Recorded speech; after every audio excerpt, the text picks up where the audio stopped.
Daniel Guichard est sobre depuis longtemps. Mais dans le passé, celui qui est invité de la boîte à secrets sur France 3 ce vendredi 12 janvier avait dû combattre des addictions. Si est ce que le chanteur avait raconté à Mélodie Télévision en avril 2022. Daniel Guichard n'a jamais été très à l'aise avec le monde du show-business. Très casanier, le chanteur de 73 ans a pourtant dû aller à la rencontre de son public dès ses premières heures de gloire. Je n'ai jamais aimé les tournées, les voyages. Dans les grandes années de ma carrière, ça a été une galère terrible, avouait-il dans les colonnes d'Ici Paris en 2015. Et de livrer plus de détails sur cette période qu'il a vécue très douloureusement. Imaginez ce que j'ai vécu quand je faisais près de 200 concerts par an. Imaginez quelqu'un dans ce cas de figure, qui n'aime pas monter dans une voiture, déteste la route, les mondanités. Et qui n'est pas toujours bien entouré. Il y a deux options, soit vous passez votre temps à vous foutre sur la gueule avec tout le monde, soit vous picolez pour oublier.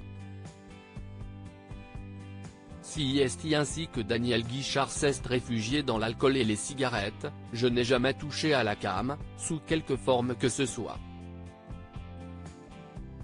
En revanche, j'ai été accro au whisky, coca et à la cigarette, ajoutait l'ami de Jean-Luc Reichmann auprès de nos confrères. Daniel Guichard, j'ai tout laissé tomber. Mais maintenant, son hygiène de vie semble bien plus saine. Si est ce qu'il avait confié dans une interview accordée à Micro-Miroir, diffusée sur Mélodie Télévision en avril 2022. J'ai un peu décroché dans la mesure où ce n'était pas trop mon univers, raconte l'auteur-compositeur-interprète, avant de revenir sur ses anciennes addictions, qu'il a fini par calmer, et comme j'ai décidé il y a 36 ou 37 ans d'arrêter de consommer des cigarettes et des boissons alcoolisées. J'ai tout laissé tomber. Et de préciser, je fumais beaucoup.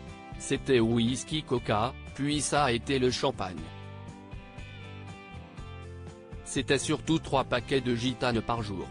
Si on consomme beaucoup de cigarettes et beaucoup de boissons, même avec un petit taux d'alcool, on finit comme des cosaques.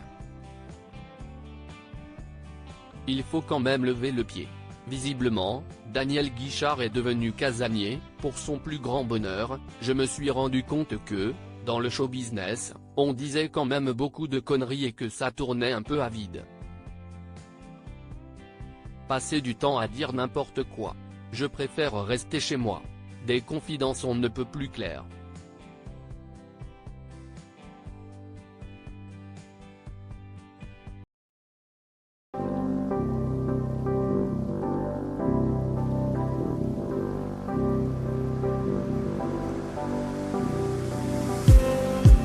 Just need